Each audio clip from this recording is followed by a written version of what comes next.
All right, you guys, I'm here with Joseph Bradley, who is a spiritual teacher and healer. Or how do you describe yourself? Like a demon slayer? Yeah, Or uh, I think that's fine. Like when you're doing journey work, it's kind of so vast that I like to call myself a healer and teacher, but I'm also I guess the main thing I do is soul retrieval.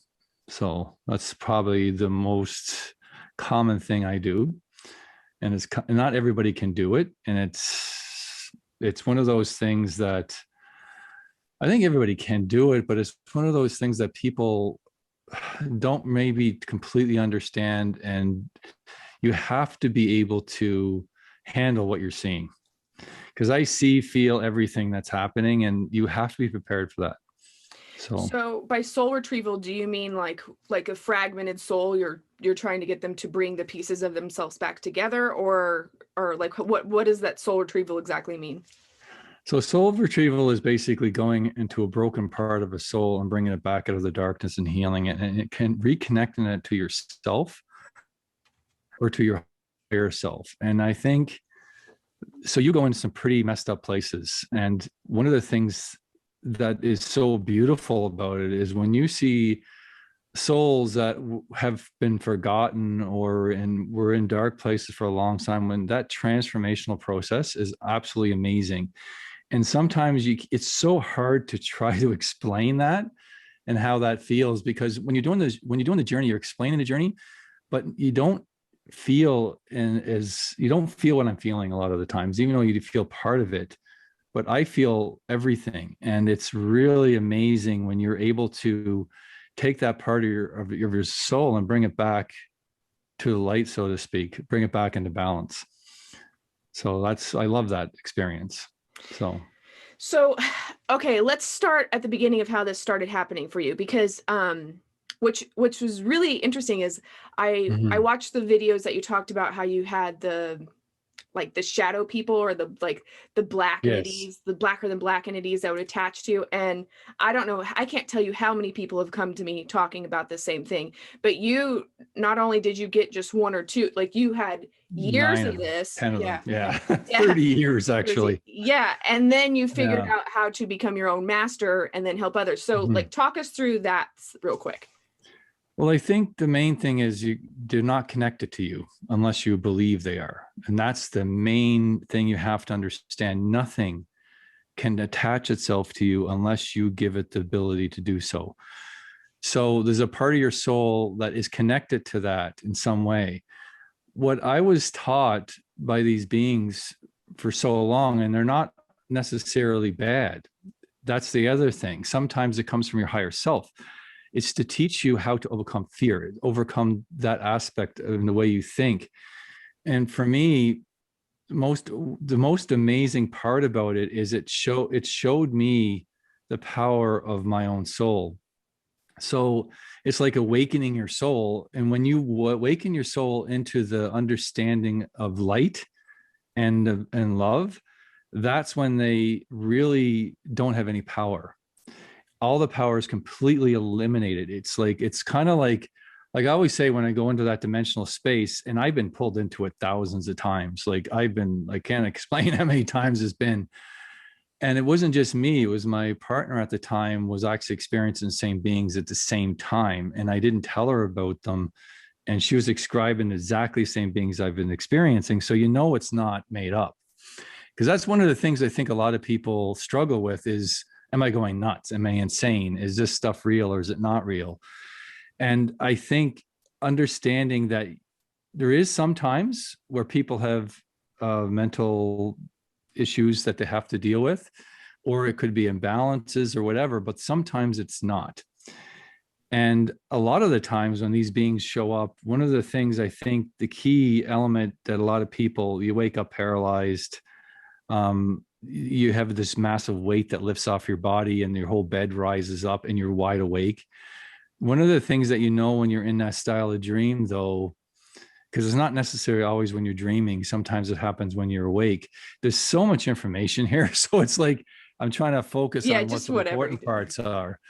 When you go to flick your light on in your room, and that's the one thing, when you do this, because a lot of times it does happen in a journey when you're dreaming, is that your house is exactly the way it is. Your bed's where it is, your dresser, your lights, everything in your house is exactly where it's supposed to be. But there's extra stuff there. The stuff that you can see spirits, you can see things, but when you flick a light switch, it doesn't work. Right off the bat, you know you're in like a different dimensional space, because even why you're paralyzed is because you're not thinking, like you're using your physical mind. You have to use your thought process and everything. So if you want the light to come on, you have to believe the light is on. You have to actually send that energy out there and the light will come on. Except when you flick it, you're not thinking of anything because you're literally just pressing the button and electricity comes on. Well, there is no electricity unless you believe that. That's basically the truth. You have to believe that you can move. You have to believe this and believe that. So when you have this paralyzation, when you first go into this state, is you not understanding your ability to move in a spiritual state. So does that help understand some things? I do think that you know, I definitely have had experiences with I guess I call them the watchers, like basically just shadow beings who would like watch me at the foot of my bed. And I got to a point when in my 20s where I just would be like, I know you're here. If you don't have anything to say to me, then go away. Like I don't know what this is about. Like, don't watch me sleep. It's I don't like it. It's creepy. Go away. But my little brother has had like the paralyzation attack with the thing on him that scared the bejesus out of him. So I've had an aunt who's had the similar things. I know people very intimately close to me who have experienced these. So it's such a interesting phenomenon because there's so many people have had it and so few people talk about it that it's you're the first person who I listened to who I was like, okay, wow, yeah, he's exactly describing it and how to fix it. So that's perfect. The thing that really, because I described that a moment where it was really changed everything, is I started to work with light, bringing light in myself and bringing life out. It's the understanding about love and awakening. You could call it the Holy Spirit, you could call it your spirit, whatever you want to call it. You bring forward the light within yourself and expand it in that state. Was when it's almost like this is what these beings are trying to do. They're trying to get us to expand the light within ourselves. Because when you do that, it actually eliminates the chaos. Because I don't know if you probably know what I'm talking about, because I can get up and walk around and interact with these beings. And when you do that, there's so much sound, there's so much chaos that's happening that it's overwhelming. But when you allow your soul to expand the light out, it instantly changes everything. All of a sudden, the birds start chirping, everything gets completely calm, and they give off no energy anymore. The energy that they were giving off subsides. And now you can actually have conversations with them. And you can see them for what they really are. Like, it's funny because I had a group of 6 that were stuck together that were old, medium, and young. And they're extremely curious about when I started to do, when this actually happened for the first time. And you can ask for help anytime. You can send them away instantly by believing in what you're saying. The problem that people have is fear. When you are afraid and don't believe in what you're saying is when they get worse. They can get really bad, actually. They can, I don't want to freak people out, but they can get pretty nasty because the fear is expanded within yourself and they feed off that. So that creates a lot of problems for people. Like at one time at the worst, they would come 5 days a week, 3 times a night, and I wasn't sleeping. And that's not good because you're tired all the time. And I had nobody to help me except a couple of people kind of helped me and try to walk through it, but they didn't really truly understand it. They didn't really give me any information about how to completely get rid of them. And what really gets rid of them is when you own your power within your own heart. When you own that power, that's when they go away. and they don't come back. If they do come back, it's a small, quick interaction, and then they're gone again. It's more like they're checking up on you. But depression is one of the things that can really attract them. Negative thoughts, because they feed off that energy. But I actually could open doorways to these places as well, which I don't know if you're aware you can do, is that you open the door and they come closer to where you're at. And because it's even actually, so in that space I would go to, there's doorways that you can open that create things to come closer. So they become stronger and they become more connected to the actual physical realms. And so I have so many experiences. Like I've had thousands of times I went to this space.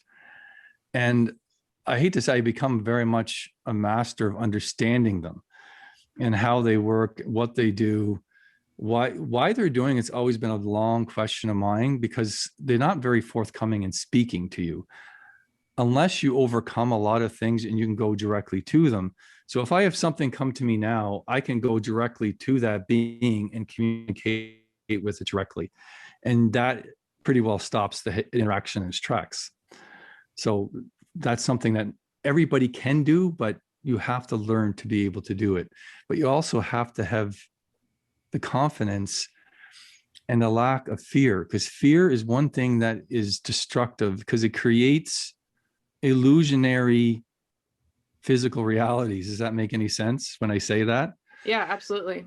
It doesn't help you at all in the situation, having fear. And they and they can become so real that they become physical. You can actually have marks on you. You can, there's actually things in tribes in Africa that women were raped from these beings because they become so afraid that it gives them so much power that they can come in closer and closer and closer. And that's one thing that's completely stoppable.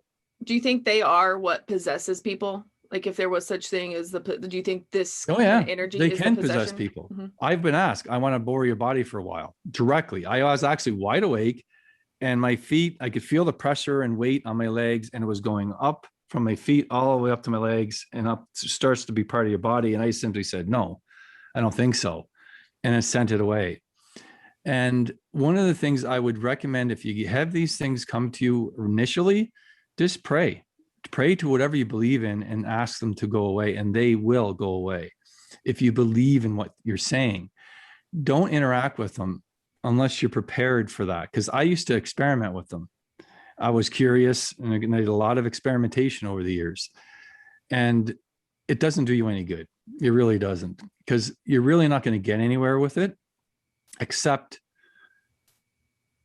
like one of the things that people, when I say fear, it's not simply just fear. It's when you're angry, frustrated, when you fight them, when you do any type of negative interaction with them, that's what they want. So don't give them that at all. And then they have nothing to come back to, basically. That's why love is such a powerful thing. And then you can move into chaos energy, which these are not chaos. They are completely different. And sometimes we send them to other people without even realizing it, because at one time, these type of beings, we can ask them to go to somebody else to create issues. So sometimes these beings come to you because of people sending you negative thoughts and negative feelings or bad things. You could call them, this is the same type of things that people were into witchcraft would send to people. And because it's almost like they're there as a representation of our negative thoughts and fears, and we can send them to other individuals. But chaos is completely different. That is a very difficult thing to deal with. And I've dealt with people that had chaos connections that were so overwhelmingly powerful, because it creates an illusionary physical reality, like I said, that is so powerful that it becomes real to a person. And then you have to explain to them that it's not real when there's actually physical things happening to them. And that is very, very hard to break. And that does happen though. And a lot of those people end up in mental institutions. I hate to say it, because they get so bad that if you go to the certain individual, they'll say that you're mentally insane. In a way you are. So it's like the However, egregore or something where you're creating live thought forms, like, or manifesting thought forms or something. well, that's what chaos does. Chaos creates a situation that you start to believe in what it is, and then you're trapped because that belief system becomes reality. And then when that becomes a reality, you're trying to explain to somebody this stuff isn't really happening, but it seems so real. And to them, it is real, that they get trapped in that illusion. And how do you explain that to somebody? That you have to take back that power. So what you have to do is constantly, like Abby is one a good example to explain this. Like literally, they're telling you that your food is poisoning. You're gonna, if you eat the food, is poison. This is what they believe. So you have to eat the food. And that starts to break down that reality. Because then you don't die, you're still alive. Okay, so it wasn't real. And the lines between reality and things are very, very, very difficult to understand. I know but that's chaos energy, because it fools you into believing that everything that's happening is real. And they create chaos in your life to keep you from it keeps you from really getting the time to really try to fix yourself, because everything's just going crazy in your life. So that also affects you not being able to deal with the problem in the first place. So, and chaos is one of those things that is like, the best way to describe it is like you take, this is what they explained to me one time. In order to be able to heal chaos, it's like taking two bodies, burn them, and then throw the ashes on the ground together. Now they'll bring them back to life. How do you do that? Right. Well, I guess Because chaos and order are the complete opposite. So it's yes, yeah. It's trillions of soul fragments simultaneously wanting different things at the same time. That's why chaos is so destructive, because it never is happy. It's never full. It's always hungry and always wants something it doesn't understand and doesn't know, because everything wants something different. And how to overcome chaos is not simply throwing love into it. It's what love really is. And that is not, it's an acceptance of the power within yourself. So it's not simply just throwing loving energy into it. It's the accepting that it isn't real, that you have the power within yourself. So it's a combination of these things that will stop chaos from coming into yourself. So how connected do you see like archonic energy, or the even I liked the video you recently did on Satan versus Lucifer, and like how yes. Lucifer is like the soul, or Satan is the darkest part of basically Satan ends up being the darkest part of Lucifer's soul, like, but it's Yes. like an aspect of Lucifer, the angel. So how connected do you see like the archonic energy in the chaos energy, and then mainly the fragmented Satan energy within that? Well, again, archons have very little energy, believe it or not. What they do is they bring forward fear within an individual, and that fear can be snuffed out instantly or can be exaggerated and grow. As it grows, the archons become stronger. It's simply an attachment to really challenge you to overcome your fear. And one of the things about fear is that fear is something that we can use or be debilitated by it. Fear is to teach us the things that we need to work on within ourselves. If we work on those things, it very quickly goes away. If we run from them and hide from them or are afraid of them, then that's when they become more strong or more powerful. And archons are the same thing. You can starve an archon to death simply by facing that fear. And there's nothing energy that things will just fall off. It's like if you take a leech, it's sucking your blood, but if you pull it off and place it on a piece of metal, it's going to die because there's no blood to feed off of. And if you don't feed archon anything, it will just go away. And archons are very, very, very weak for energy wise, believe it or not. And when I did a video on archons, the archon energy not necessarily is an evil source. It's there to teach us, to show us.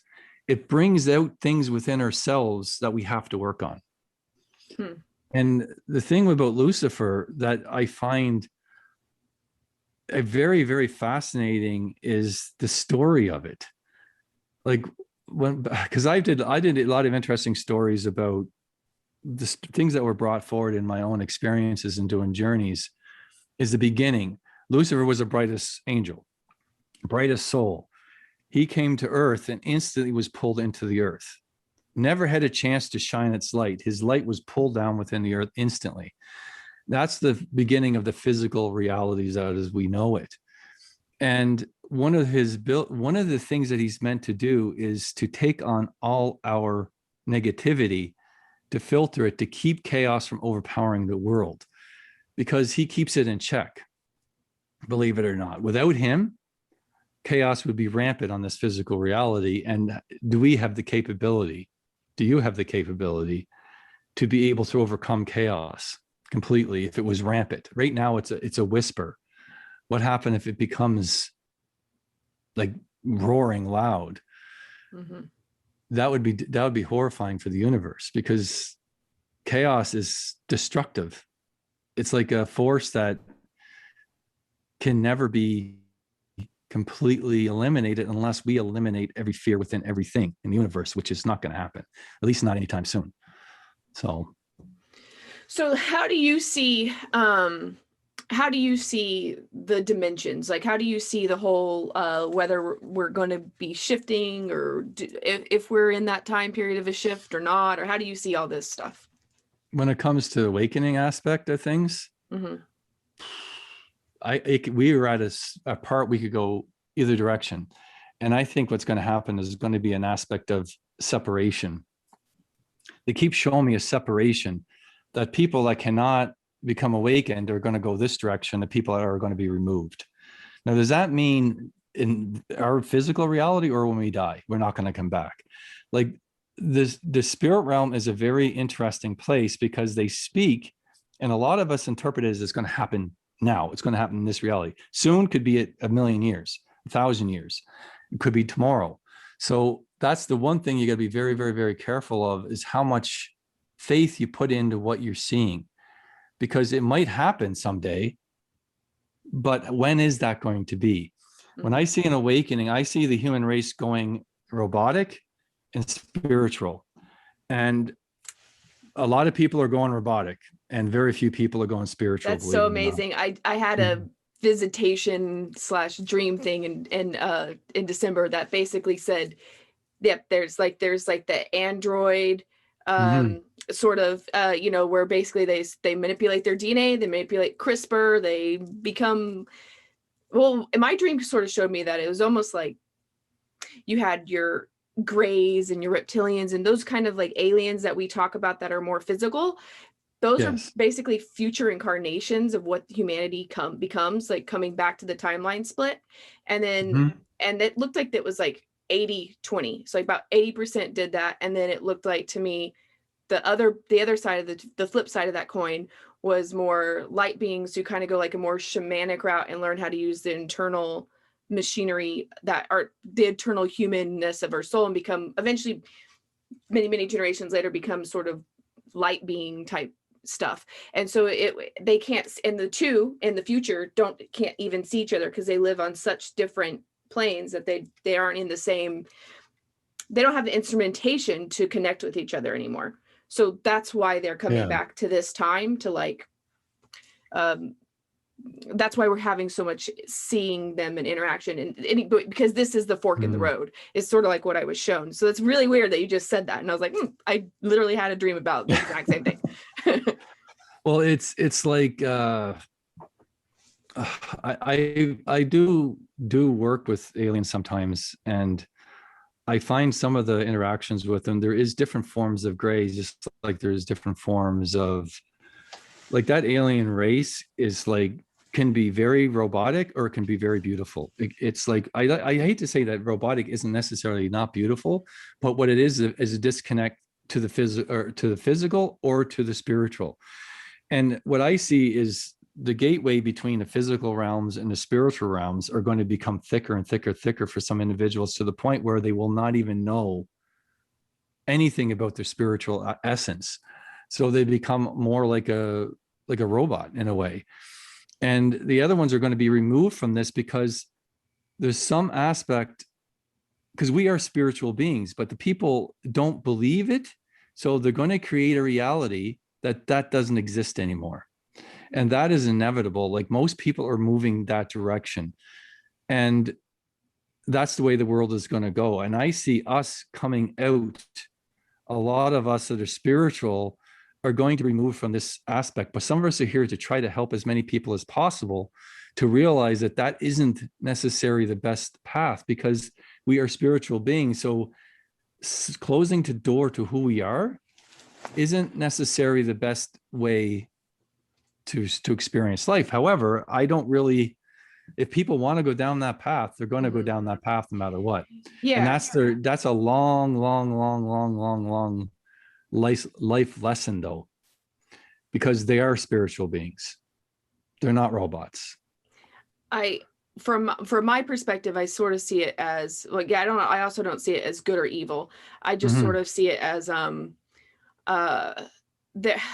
it's almost like a like, I think what people don't realize right now is that when you're incarnated in the human being, like if you don't think you're spiritual, what do you think dreams are? What do you think the ability to close your eyes and say, what does Abraham Lincoln look like? The fact that you could even, what's a pink elephant? Like the fact that you can even, anybody, you don't have to be a psychic, you don't have to be special. The fact that you get some sort of visualization of that is some connection to consciousness. And what we don't even realize that just basic, every human being alive has these abilities, and we don't see them as special, but they are special, because if you take away that essence and you become more mechanical, there are some cool things that can happen when you're more mechanical. You can live longer. There's like a lot of knowledge that can be had. There's this and that, but that, whatever that is, the connection to the source consciousness will start to wane.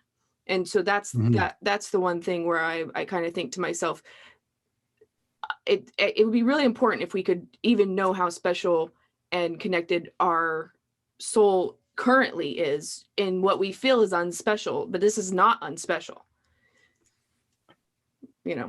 So they show me the problem with becoming robotic. We become less than what we really are. We don't use our mind solely and none of our heart energy. But our heart energy is the brightest part of who we are. So when we turn our backs to that and go down an aspect of just thought-based reality, we lose who we are. So when you do that, it's going to take a very, very, very long time for souls to come back out of that reality, because at some point they will die. But death is nothing, because death is just another stage of who we are. Like I like to call our physical world a slow down version of reality. In other words, and the spiritual realm is very, very fast, very, very high vibrational. When you come here, it's slowed down. So we can watch a tree grow, but in the spirit realm, trees are instantly grown with just a thought. So it's almost like we are in a program, because when we come here, we're born into this reality, but that's the only way we can enter this. The connections to the spiritual realm are so thin or so thick right now. The small little tiny pinholes have how it used to be a lot thinner. Now it's a lot thicker, so it's harder for us to connect to the spiritual realms. So we have to come in a different way.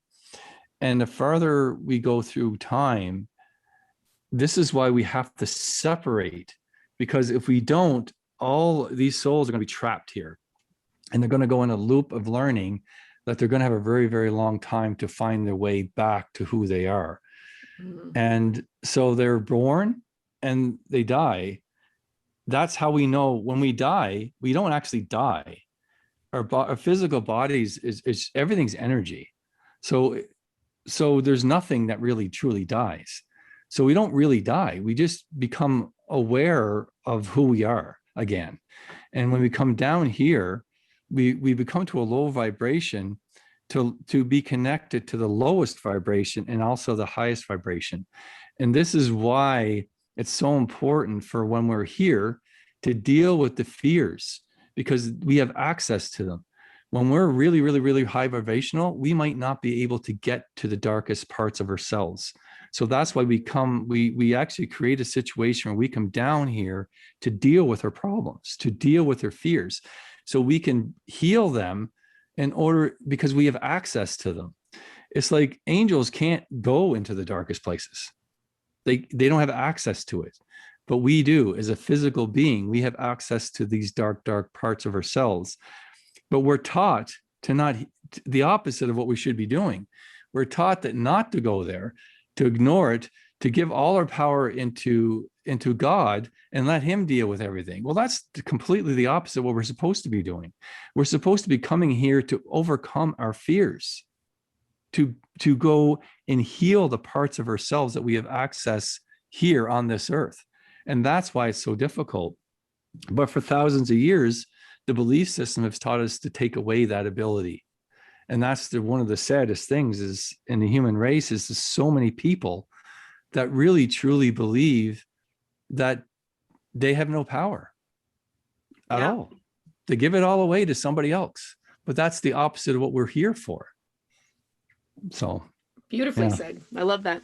So what is your take on the kind of like how Earth was seeded to begin with, like how Earth started? Because me and Abby kind of talked about how I have this feeling of there being non-physicality, where it was more like fairy realm and we were more spirity or something. We were more misty. And she said that you have a whole take on that. I've had some pretty interesting experiences based around this. It's like I could go back to the beginning, and it's like it's like one of the interesting parts is Noah. If you look at the new Noah, they show that Adam and Eve was glowing, and then they become more physical. And then as generations go by, the actual people become less and less powerful, less and less connected to the spirit. So Noah himself, like his grandfather, had massive powers and he had less. And then throughout generations, they had more. That's just an interesting movie that people never really looked at the way it really was. And they look at the fallen angels as these twisted physical forms, but they were really here to help us. Now, this is just one interesting things that people would know by looking at it right off the bat, but I'm going to tell you my versions of it. When Adam and Eve, to me, was a race of beings that wanted to experience the physical reality.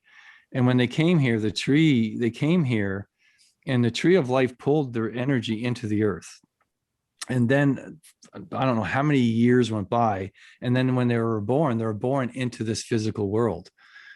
And they had no idea. It's like taking somebody that has never experienced this, has always experienced spirituality in a spirit, and then making them and throw them into this physical world, or we're completely lost. So there was an actual call that angels is a very loose term, a race of beings that came down to help the human race.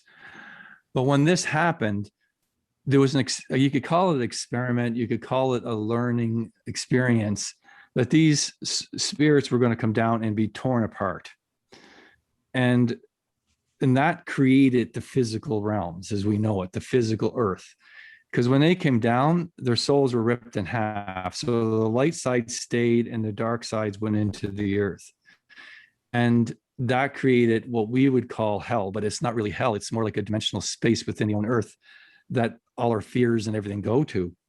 So, and this, like myself, I experienced that tearing apart of your soul, and you literally lived timelines that a good part of yourself was on earth and the dark part of yourself was on earth, living simultaneously lifetimes. It was pretty incredible to experience it. But what was really incredible is the feeling, because I felt what it was like to be the light side of yourself, and you're like a god. You could jump off a mountain and a full throttle jump off a mountain, grab onto something, and just like you felt so light, so free. You couldn't necessarily fly at the time, but you had so much energy and you were so light that you would never get tired. Like there was no tiredness. And as time went on, every generation that went by, we became more and more physical. It didn't happen instantaneously. And the dragons is a pretty close aspect of myself as well. And they were on this earth for a very, very, very long time. And you say the fairies and all these, you would call like the fantasy type beings, were all on this earth at one time. And we were living this earth, like the earth there was more magic. The veil was so much thinner. And so you had access to spiritual energy and to access to your spirit that we don't have anymore. So you could call it magic. You could call it just having access to your spiritual energy.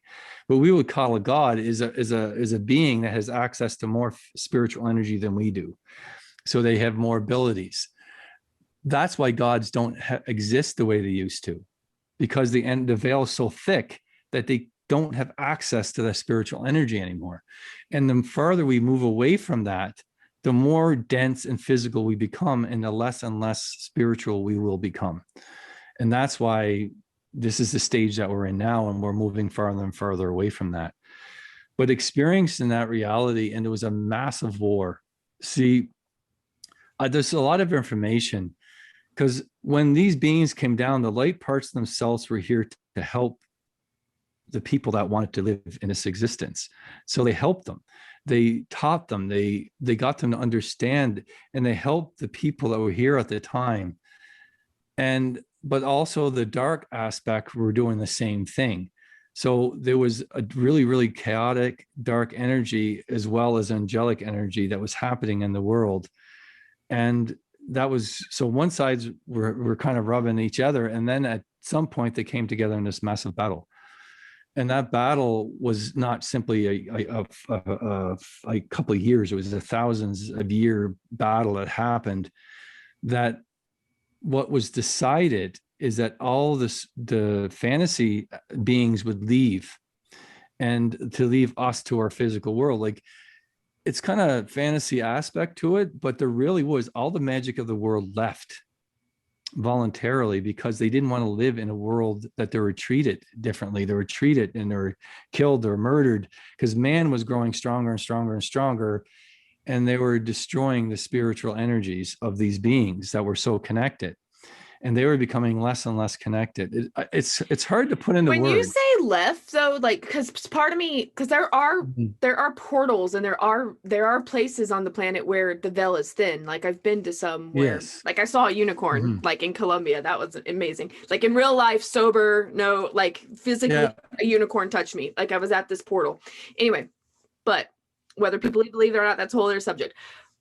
But I think that it's almost like I think that the fairy or the magic land still exists in spirit. In spirit. Yeah. It's almost like it's another dimensional space. Dimension of exactly. Well, that's what happened. When they left, they just moved into a different dimensional space. The dragons were one of the last ones to leave, believe it or not. And they left in this massive battle that happened, and they chose to leave. They chose to leave. A lot of these beings left by choice. And when they left, the world was left, like, and it was and then that massive battle, when these light beings actually won over the dark, but they forced the darkness into the ground. And when they forced it into the ground and all these beings left, like, I have journeys that on this that probably describe it a little bit more detail. However, what is interesting about it is that they weren't able to come out of the they were trapped in these dark pits, but they weren't able to physically come to the world anymore. But however, the shadows were, the whispers were. So instead of sending their full physical forms into the world, they were able to send, like, shadows and reflections of themselves, whispers in the wind, and whispers that tell you to do things, and so they were able to manipulate people, and then over time that part could go into an individual and then take over them. And this is how they work. So they worked through that in order to create this massive battle that happened at the end, where everybody was left. I've seen, like, literally massive armies of man that were in one of the in dragons that would fight, that had this fierce battle, So and it like was Lord of dark, the Rings kind of thing, or like, way bigger than that. I'm talking like the whole world, like the whole world was literally in a massive war so do you think that against this good and was at the evil. time of Atlantis and Lemuria? Like, do you think, because another No, part I'm of me, thinking more like Enoch, like that's okay, time where, because when you go back to that part, like way back at the beginning, there was a world the world was fantasy, it was magic.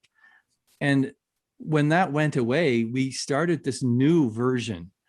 I think if anything, Lemuria was a reflection of what was old, that was left, or was at the time. Atlantis was kind of maybe the bridge of it. And but once that Atlantis was gone, the physical world as we know it now, it took over. So it became more of it started to move into a science aspect of more of a physical mind thing. And the veil started to get thinner and thinner and thinner. The veil is thin in parts, but compared to what it used to be thin everywhere. You used to be able to reach out and be able to pull that energy within yourself. You were part of that energy. So every generation that goes by becomes less and less knowledgeable about spiritual energy. And that's why it's harder and harder to heal instantaneously, because it's like they try to explain to me, it's like taking the moon and shoving it through a pinhole. And if you put 1,000 pinholes, the person would go, they'll literally explode, because our physical bodies have become so much different than the spiritual bodies that they're not able to connect anymore without them literally causing us to be extremely sick or literally explode. And it's so that's the reality we live in now, that we're moving away from this spiritual based reality. And some people say we're moving. I don't see us moving to the other way. I see us being removed from here so we can go in a different way, but the world continues to go into the science, you could say, and the veil become thicker and thicker and thicker. I think we could have switched that veil, but the world has chosen, more people have chosen to go the other way. So now there's going to be a time frame where it could simply be when we die, we go off, or something will happen that we will be removed. I don't know exactly, because they tell you that this is what's going to happen, but when is that? And that's when, because they don't tell me specific dates. They don't tell me specific times. They show me what it will look like. well, like somebody, Dolores Cannon describes the visual of if the earth were like as above so below, if the earth were a cell, it like divides, and it's not like, it's almost like there, like a new earth is here and a new earth there. And if you think about it in terms of a cell, you wouldn't necessarily, it's not like the other cell is going to die just because it divided at, like instantaneously or whatever. And they don't have to, it's almost like you may be able to decide which of the divide you want to go into. And that's that, I don't know. And I don't know if that happens, like you said, like on a spiritual. Your soul already is chosen. Yeah. Your soul already has chosen where to go. Like, even if you don't want to, and you're not even sure, your soul already has decided which direction you're going to go in. I see it more as a vibrational frequency change. So this earth is going to stay this, and there's going to be a shift in vibration, and we're going to be removed from that. Now, how is that actually going to happen? When that's going to happen is a little bit, I'm not quite sure, but I see it literally as we're going to change our vibrations, that we're being pulled away from this reality, and this is going to continue on. This is going to be bad.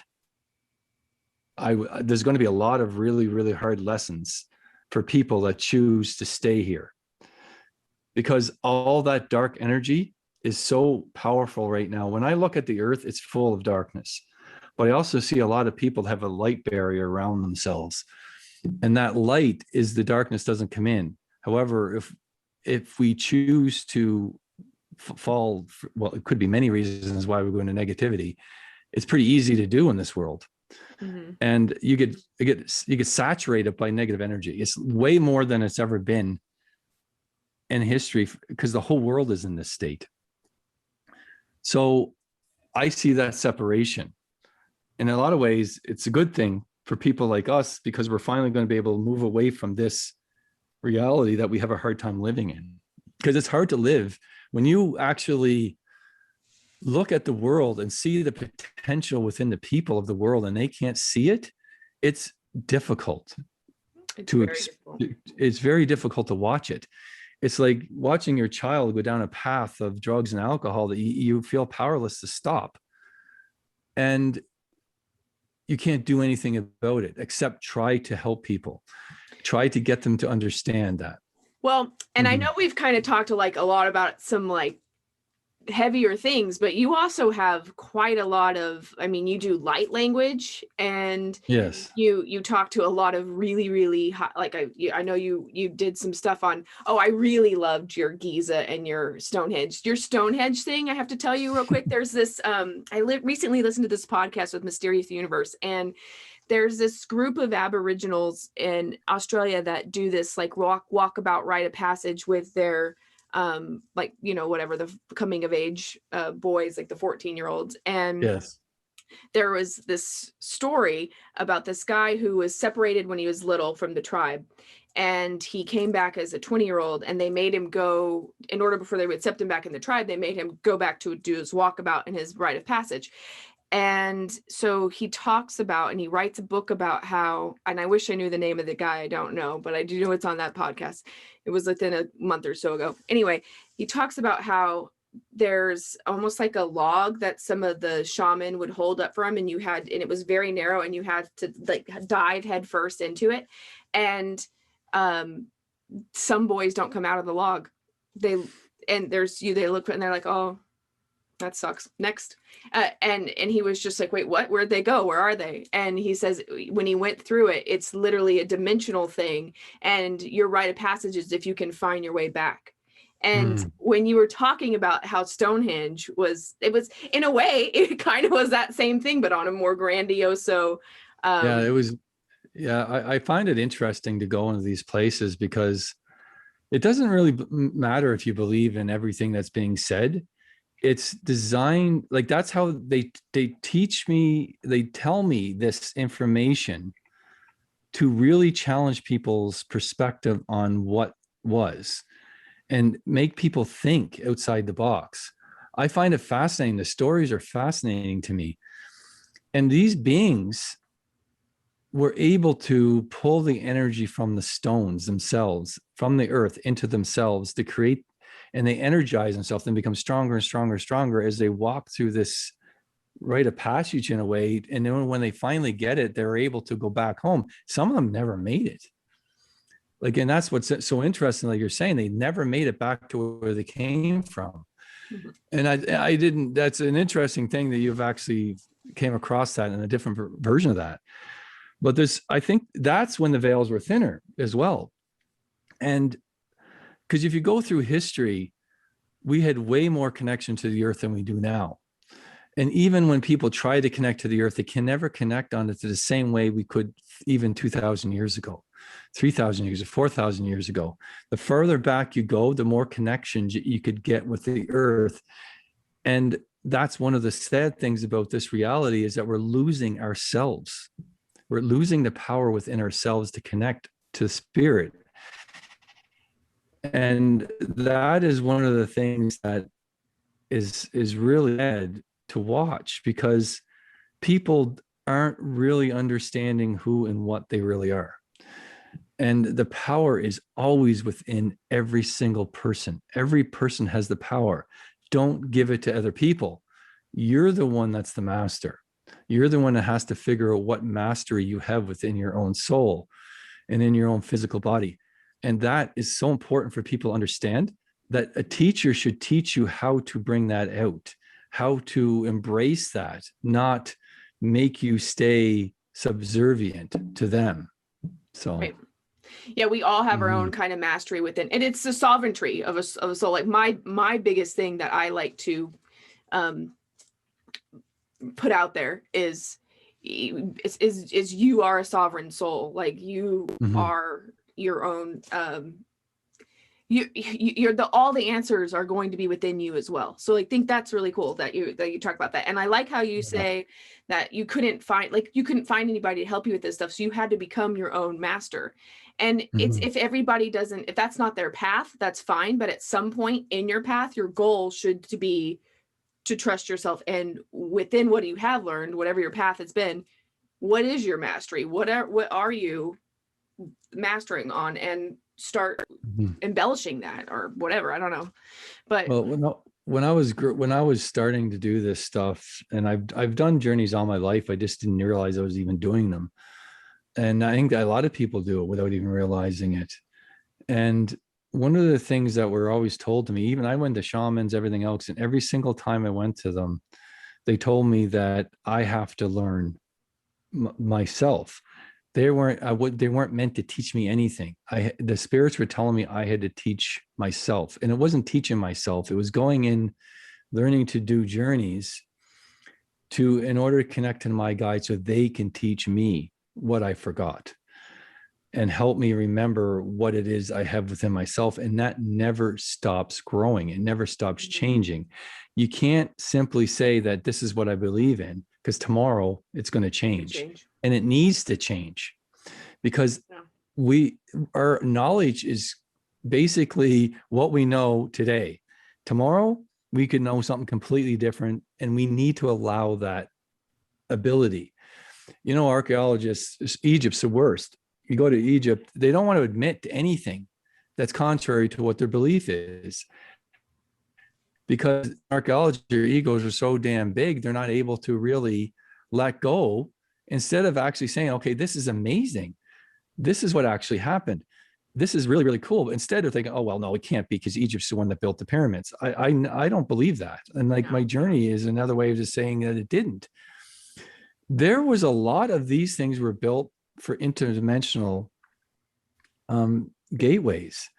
And like, the pyramids were designed as gateways to each of those. I don't know if I described that, but Orion's belt has three pyramids. The three pyramids go with Orion's belt. Each one of those pyramids were designed to go to a specific place in each of those stars, each of those systems.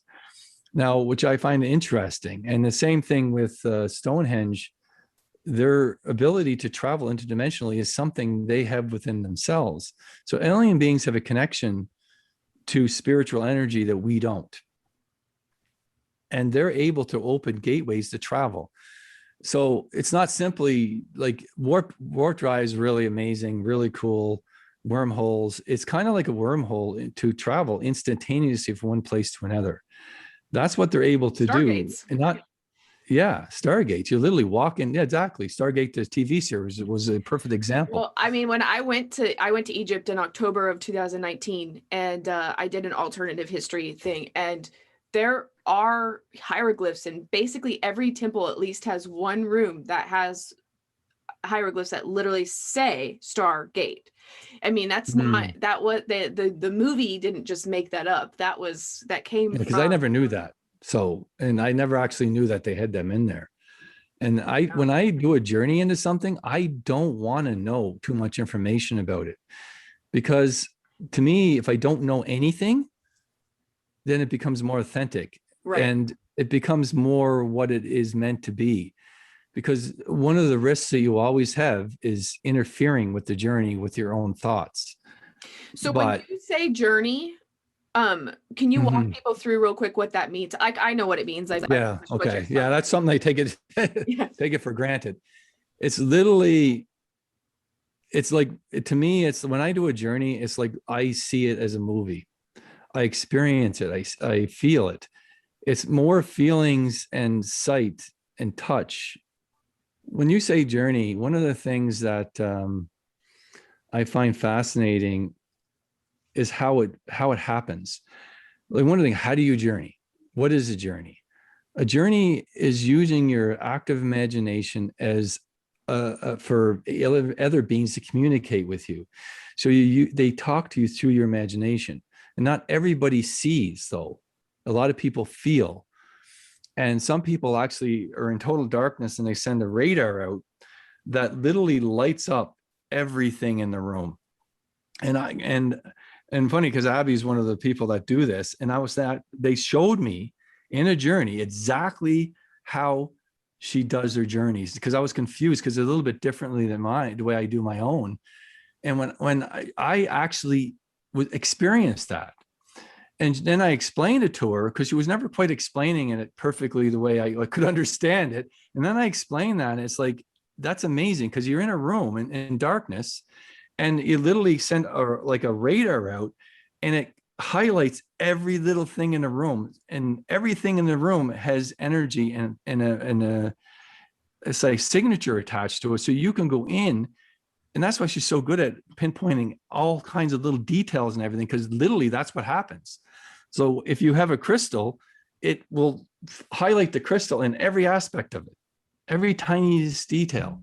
When I do it, I see it like a movie. And the problem with that is that I see it like a movie. And so when you're going into really twisted energy, I see the energy, I feel the energy, I smell the energy. And so sometimes it's pretty difficult to be able to stand in a room where there's blood and body parts and everything else all over the place. You have to, then when I say soul retrieval is pretty damn hardcore, because that's what you see. You see energy that people haven't dealt with in a very, very, very long time. And like, for instance, when a child's molested, or if a woman's raped, you actually see that event, and it's much more exaggerated. It's like, I know this is a bit graphic, but it's like literally you could walk in a room and a girl's being violently raped and tore apart at the same time. And you can see that. Because you're seeing also her emotional perspective as well as the physical thing that's happening. Okay. You feel it, but you see it like I would in everyday life. I see that event happening like you would in a movie. And I also feel it. And it's not for the faint of heart, but it's also amazing, because your soul's able to look at something so horrific and find a way to heal it. And that's what so amazing. That's what I like my work so much, is because I'm able to take that energy that was so twisted within a person's soul and bring it and transform it into something beautiful. Because one of the things they show me a lot is that traumatic events create diamonds, they create jewels, they create your soul becomes so bright after it's healed and acknowledged and transformed. That's why we chose to live in this messed up reality, is so we can elevate our souls at such a fast level all through. And that's one of the reasons, because when you go through hard experiences, you truly understand what love is. You truly understand the importance of self-sacrifice, the importance of actual life in itself. Because when you see it being torn away from you, and then when you bring that back to yourself, that learning is elevate your soul at a much faster and more beautiful rate than you ever think possible. And that's why, again, I say it, that not everybody wants to do this type of work. But at the same time, I've been blessed to be able to do it in a way that is just, when you see the souls transform, and you can talk about demons, very few things inside a person are demons. It's usually a reflection of yourself. So you're the demon that's attacking yourself.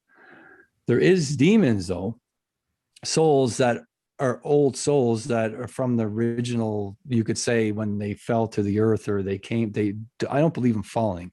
I've seen souls that chose to come to this earth to teach us, to give up parts of themselves to teach us. And that's my understanding.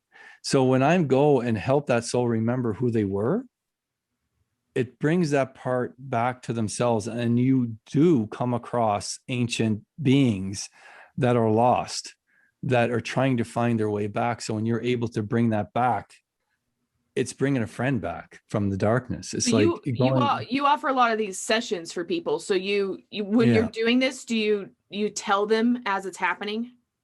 Like as you're going through the journey, are you telling them what you're seeing as you're seeing it? Yes. Yeah, exactly. I actually just described what I'm seeing when I'm doing everything about it. And I never, the quick thing with soul retrieval, you're not just simply telling somebody, oh yeah, they have this or this or this, or you have attachments, you have this attachment. We remove the attachments. But attachments are a lot of things as our own belief system. So we are the ones that put the attachments on ourselves. So removing them is simply reminding you that you don't have an attachment, that you remove this attachment and it could look like this or that or that. But a lot of times we're told that we have attachments, but it's our walls or blockages, but that's ourselves that created these. So we remove that energy and actually get people to really look at that and be able to heal from it. So we actually go in and heal the energy. It's not simply just telling people, because there was nothing worse. Because I always get so many people that would just tell me things, but they wouldn't do anything to heal it. Mm-hmm. And that's the one thing that's unique about what I do, is that I actually heal the energy as well. And a lot of these energies can be very old energies. And I can, for some reason, go into the really, really, really old energies, to go into the deepest places within people to heal them. Because I think when I came here, my soul was separated as well. And so I spent a lot of this lifetime bringing these parts back to myself. Because of that, I'm able to help other people do the same thing. So.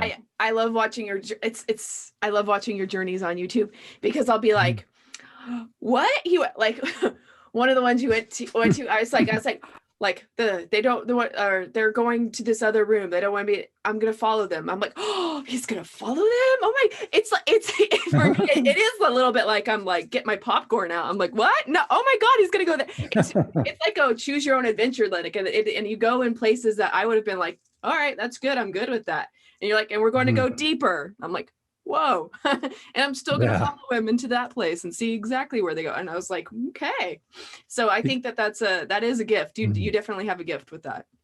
Well, one of the things that you have to do, though, if you have somebody that has depression, for instance, and you go into the depression, you have to go to the root of the cause of the depression. And when you get to the root, you heal the root, and literally everything above it is healed. If you could heal, because when I first doing journeys, I would heal every room until I got to the bottom. And I'm realizing now that it's because my soul is becoming more and more efficient at doing this, is I know, okay, that can wait. Okay, I got to keep going down. Okay, this is the root cause. And this is what's healed. You might not completely understand divisions, but the root cause is coming from this. And this is one thing about spiritual journeys, is that you go to the spiritual side of energy. This is spiritual energy. You heal that energy, and that filters through into the individual, and it breaks apart that thing. But if you don't change the behavior around it, you're going to create that whole connection again. So part of the understanding is that, okay, they put you through this journey, but what is being said is so important that you pay attention to it, because this is what you need to do in order to stop that behavior from coming back. But we're human beings, and that's hard to do. So it's also, because like a lot of the times when you do stuff, people get like triggered. Being triggered means that, okay, I hit a nerve. Good. Because you want to hit the nerve, because you want people to be triggered, because being triggered means that there's something in that is really bothering you. Okay. Why? I have to ask the question, why? Why does this bother you so much? Because I get a lot of people that go, not as much as I used to, but there was a lot of people, religious people, fanatical. I call them fanatical religion, because not all religion people are like that, but there's a lot of fanaticals. They just start preaching this stuff, but they don't even know what they're talking about, because they're just spewing Jesus. My connection to Jesus is probably stronger than theirs will ever be, because I'm actually going and talking to him, and I have the connection with him. I feel the energy. I understand where it's coming from. You're just spewing information that is somebody told you. So there's no feelings behind it. There's no lack of understanding about the human existence of the human race. However, at the same time, this individual is in a state of learning that this is what they need. So you can't argue with them. There's no point. So you simply just move on from that message. But to them, they are in that stage of learning. So that's fine. except if they try to burn you at the stake, which I've probably happened to me a few times. Man, I did a journey into, it reminds me of that. I did a journey into a person that was burnt at the stake at one past life. And I went to a place that was full of crystals, dark, like kind of dark crystals. And when I cracked the dark crystal, a black smoke came out of it, and all these bugs came out of it. And the smoke eventually formed into a human that was coughing and coughing and coughing. And then as I just did the journey more and more, discovered that the bugs were the body. And we regrew this person. And it was a woman that was burnt at the stake. And this is where part of her soul went, was trapped in these crystals. So I ended up shattering all the crystals and freeing those souls. But it was an amazing experience of when you, it's just, I can't explain what it moves you.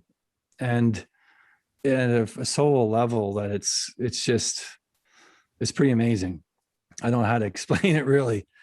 Like, I think when you feel the sadness that a soul is going through, it's really hard to put that forward into a message.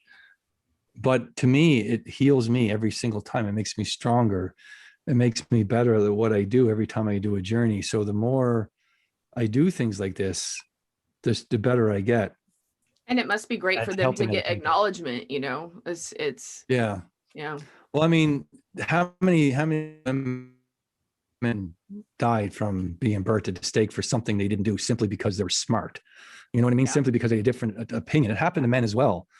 Yep. But I hate to say, women took the brunt of that. And to be able to go to a place like that to help those souls I can't really put it into words. And I was asked to go into Crazy Horse, and that's the video I just did last night. And I was meant to use a drum with my hand, like my fingers. Was absolutely no other way of doing it. I had to do it that way. So I did it. And I ended up, I'll share that. So it's a lot of it light language, but it's talking about, it's an interesting journey. It's definitely a little bit different than what I normally do, but it was also amazing to be able to experience. And you know, one of the most beautiful part about that is his memory of looking up at the stars and watching the sunset was the most peaceful thing that he remembered coming to this world. Oh, that's really cool. That he used to love watching the sky at night and dreaming. And I love to do the same thing, but I think we don't do that enough. We don't actually take the time out and just be at peace with ourselves, you know? So yeah, it's definitely discouraged, but I love that you're getting that done. And how did light language come up for you? Because that's another one you do. Yeah, well, that's one of the, I do light language on that video too, quite heavily. Oh man, when I first somebody showed me light language, I said, "What the hell is that?" But it's the first thing I said. It's like, you got to be kidding me. The first journey I did was somebody's doing light language. It was like, whoa, this is bad, because I had like literally demonic energy coming out of the individual right off the bat, which is what I felt. Except I said, wait a second here, there's something more to this. And then because I've been doing light language my whole life. I don't know why, I just never thought anything of it. And so when I started to do light language, it was simply just letting go of the ego. I don't sing at all. And one of the things I do with light language is a lot of it I sing. But not all the time, but sometimes. And there's different forms of it. And I just allow my spirit to guide the energies. And so light language is simply just allowing the sounds to come out the way spirit wants them to be. Don't mess with them. And it doesn't matter how it comes out, because every single tone, every single word it has energy attached to it, has meaning. So when I do light language, I am actually seeing images in my mind, but I can't necessarily always tell people that, because then it stops. And you can't, when you do light language and you get into it, you become mesmerized by it yourself. It becomes stronger and better and better and better. The more you get lost in it, the more connection you get. it becomes a stronger and stronger and stronger energy. And just allow it to flow. And that's the best thing you can do, is allow it to flow. And let your ego go, because your ego doesn't have any place in it at all. You can't have ego. Oh, yeah. Yeah. Yeah. But how many people have ego though? So many. Like yeah. Yeah, we all do in some form. So Exactly. It's funny that the one thing I never did was the one thing I do is a lot of times in light language is to overcome my own ego. It was a challenge for myself. And I do understand, like, the dragon and the angel aspect of myself is so friggin' loud. And when I look into a person's soul, they think they're this little old me. The what you have behind you is your soul. Like, the background that you have is more what your soul is. It's so friggin' vast and diverse that everybody is a god in their own right, because we are from God. And this is the part that when you go into a higher self of a person, it's so vast and so magnificent that this is what people don't understand. Like, I'm this, you're that. Nobody is above anyone else. And it doesn't matter what an individual is, but don't get lost into the belief system that that's who you are on this earth, because you're not. And that's one of those ego places, and one of those chaos energies that can grab a hold of you, and you will get lost in that energy. How many people do we know? A few people that get so full of ego that they lose their spirituality. I mean, They the question lose is their more, love. how many people do we know that haven't done that? Is more. Yeah, it's true. Yeah, but I think one of the things that I know what happens to people though, and why they get so lost, is because they believe in wholeheartedly everything that's being said. It is true. This is what your soul is. But what are you here on this physical world? You have to separate the two, because you are vast. And when you do a journey, you have access to all these amazing things. But when you're here, you're still Joseph. I'm still myself. I have limitations. I can only do this or do that. Yes, I can try to do something, and you always try to better yourself, but I'm not able to fly. I'm not Jesus Christ. I'm not like this or that or this. You might have that reflection, but it doesn't mean you are that. And when you get ideas that come that you are, say, an ancient God, well, there's a part of yourself that's connected to that God, and it could very well be that God. But when you're on this earth right now, you're yourself. So don't get lost in the understanding that you're better than other people. And Right. that's the risk that happens to so many spiritual people. Well, I don't like to say so many. I mean, I also feel like we're all immortal spiritual beings. Yes. Having a physical experience. So we've all probably been amazing, fantastical things. Yes, we have been. And but there's also reality. There's also the physical part of who we are, the physical life that we have to live. And the more I do this work, the more I understand there has to be at least a separation, at least an understanding of who you are on this earth and your purpose here. What you are when you die is not the same thing as what you are now.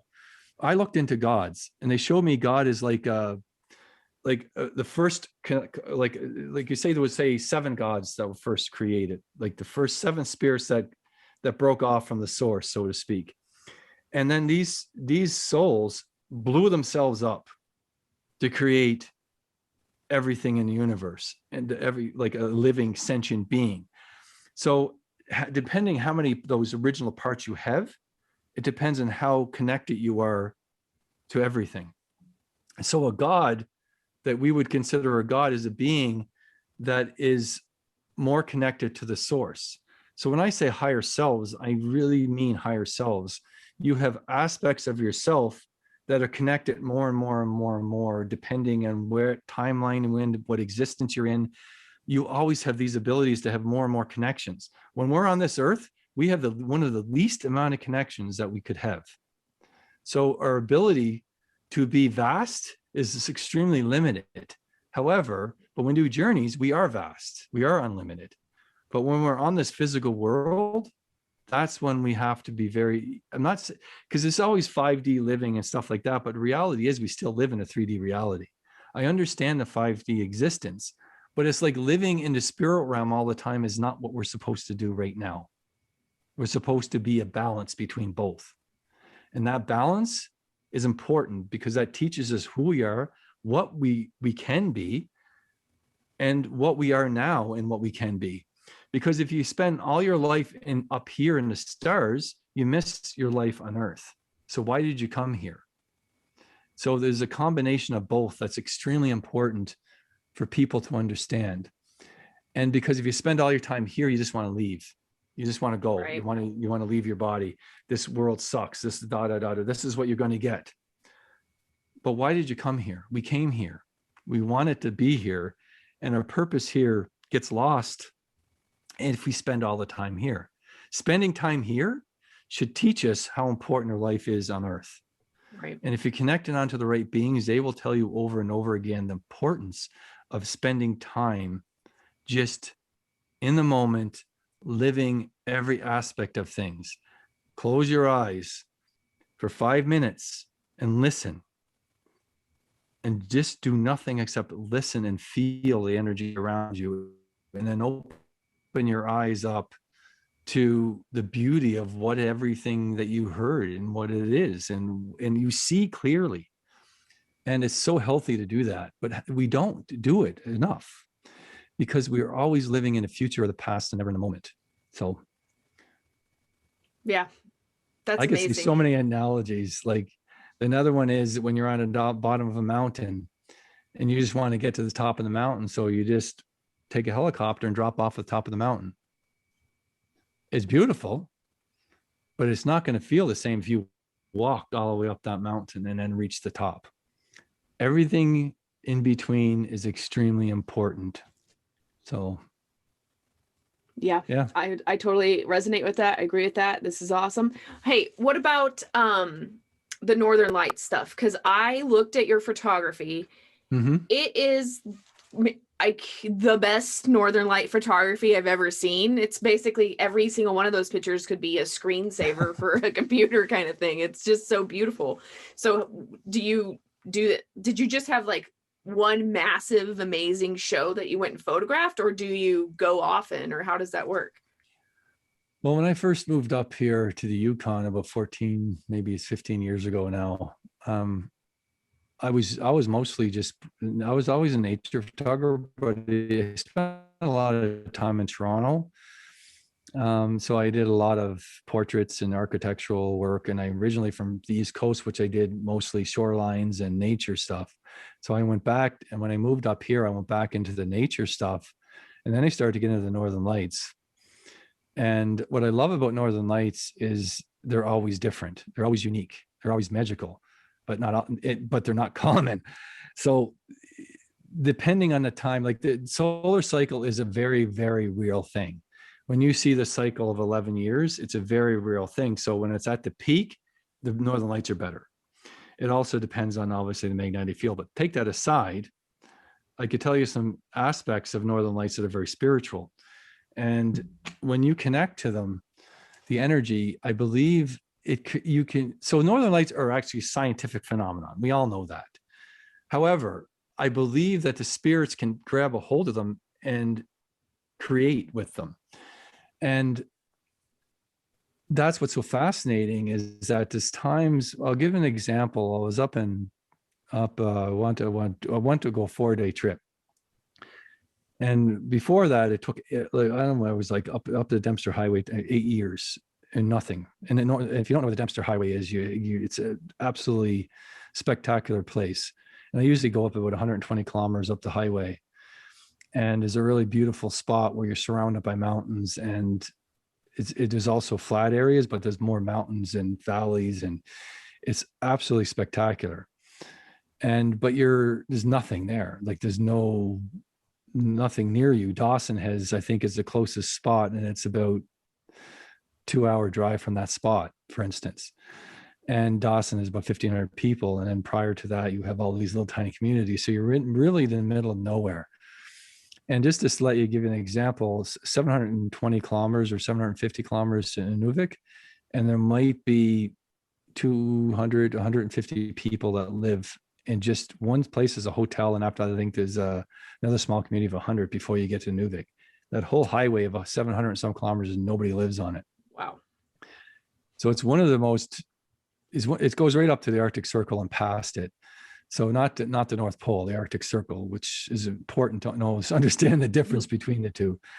But anyway, so back to the Northern Lights is like, because I wanted to, like, I ended up going up there. It's like a 1,000-kilometer drive from Whitehorse to where I'm going. He was not 1,000, about 800 kilometers or something like that. And I was up at up there, and first night the Northern Lights come out really, really good. And so that was great. And anyway, I said, that was awesome. So I went back to Dawson. I wanted to get them over Dawson. And I said, you know what? I never had good Northern Lights over Dawson City yet, which is the Klondike, from the gold rush era. Mm-hmm. That town is a really beautiful lookout that overlooks the whole city. And I had beautiful Northern Lights all night over the Dawson. And then I never had any red Northern Lights yet, and for a while. So I went up the Dempster Highway again, and all night there was red Northern Lights. So that was like, it almost like it, sometimes you get connected and you get exactly what you want. Yeah, it's like you have a lot of purple. I saw the green and the purple.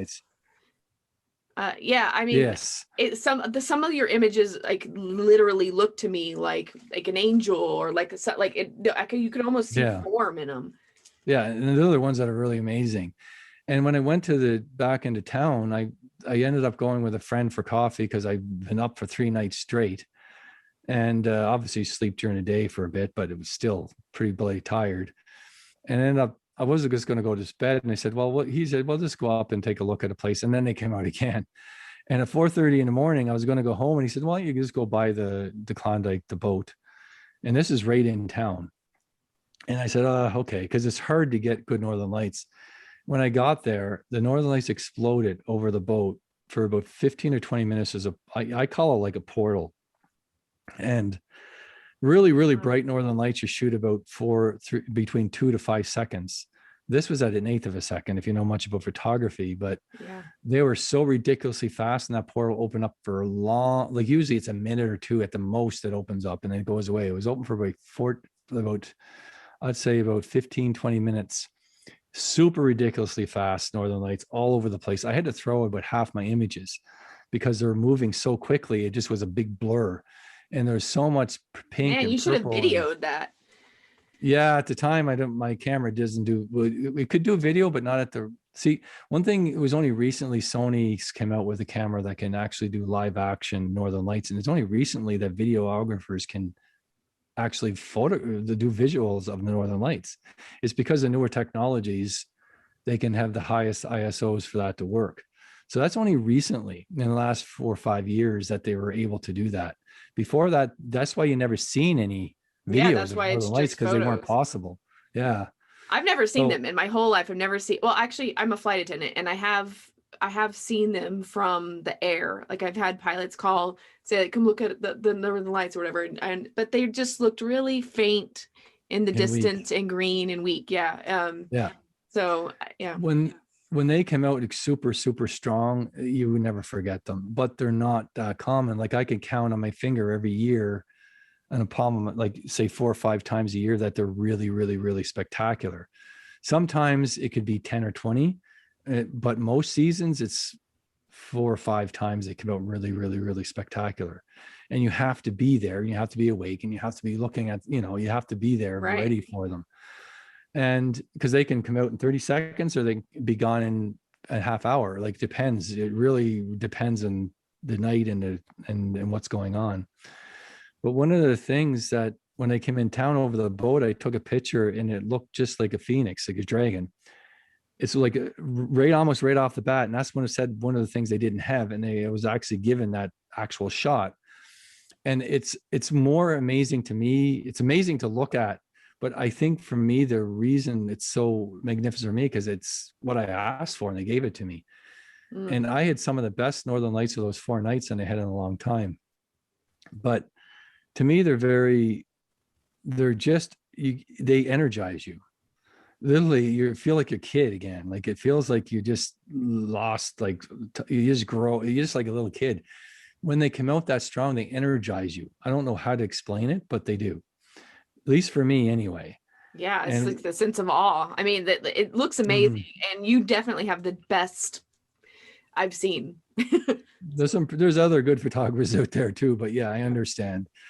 But it's like, that's out of all the pictures you see on my site, they're the best of the best though.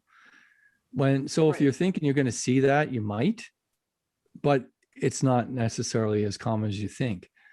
But I don't want to discourage people from seeing them, because even if they're weak, they still can be quite beautiful if they're dancing.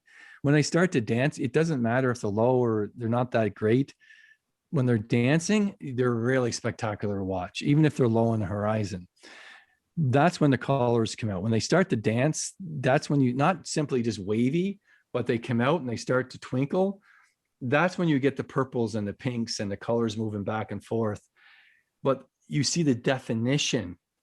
See, a lot of people that see Northern Light don't see definition, and they don't believe that it can be that good. But when they come out really strong, it's like you see the definition, you see the movement and emotions, and there's some times that were just blew my mind how amazing they were.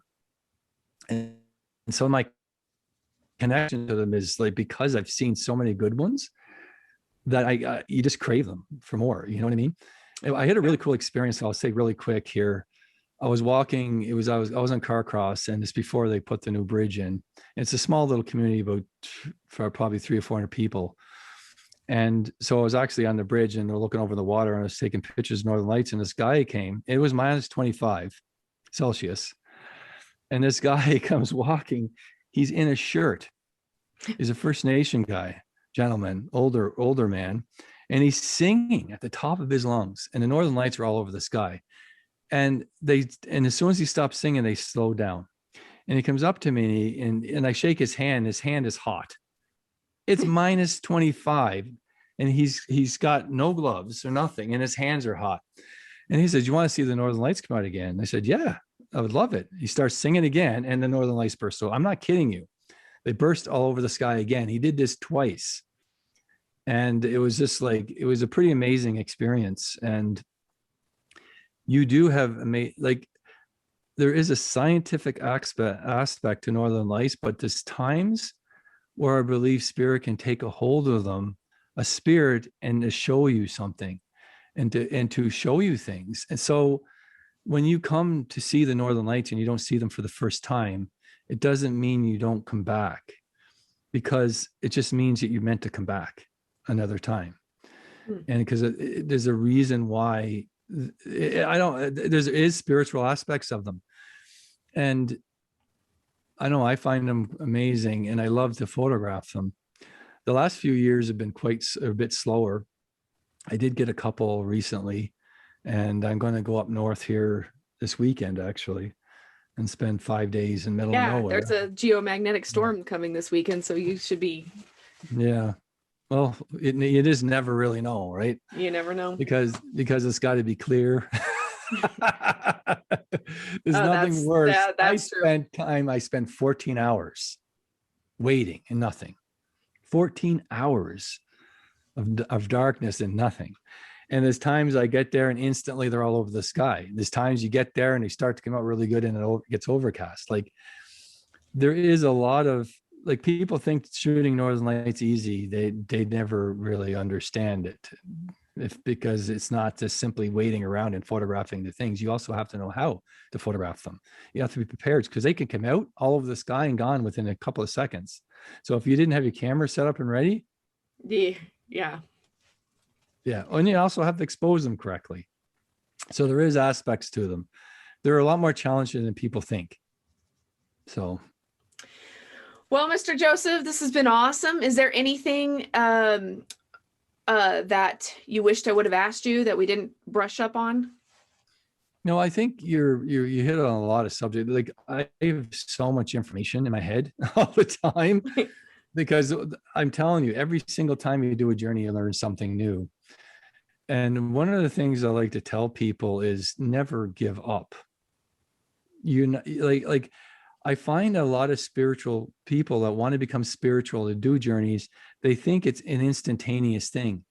You need to, like, you can't say to a doctor that you're going to become a doctor in 4 or 5 sessions. It's a lifetime commitment, and you get better and better and better the more you do. And if you don't see anything the first time, you need to try and try and try again. And you need to develop what you have inside yourself, not what somebody else does.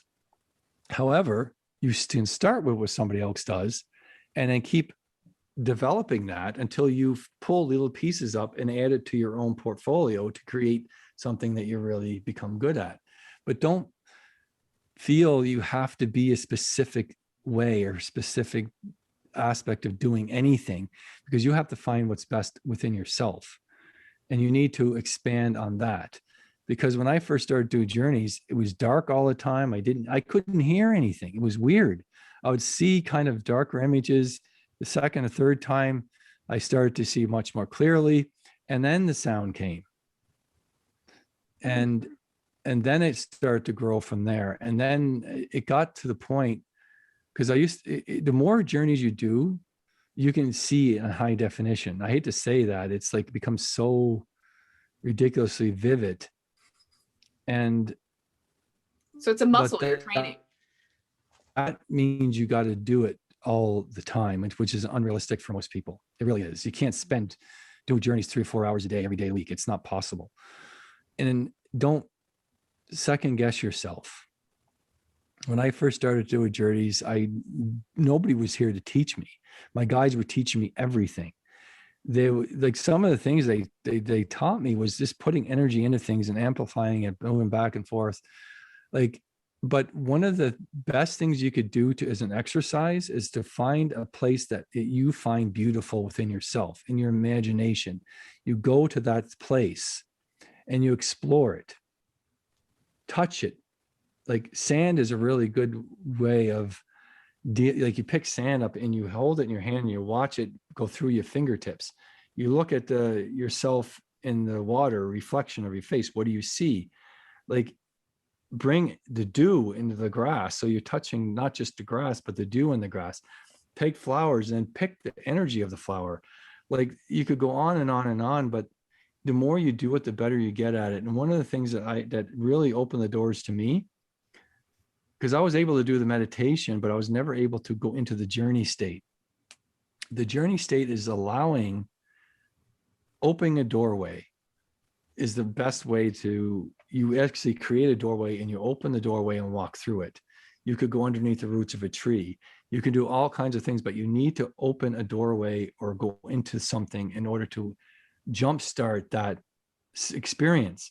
Okay. And don't second guess yourself, but also don't take everything you hear literally until you start to really understand what is going on. And do not be afraid. And allow the messages to come to you. Because as soon as you think, you shut everything down. So you have to allow it. And that takes time to allow the visions come to you. And one of the ways that you can find out is if you don't even think of it. If it's just bang. Like there's things that happen in my journey that just surprise me. And that's what it should be, because it's not coming from you. Does it make any sense? Yeah, it really does. Well, that's great. Really? So how can I mean, I could listen to you all day, but I'm just going like, oh, I want to be mindful of your time. But so yeah. How can people find you?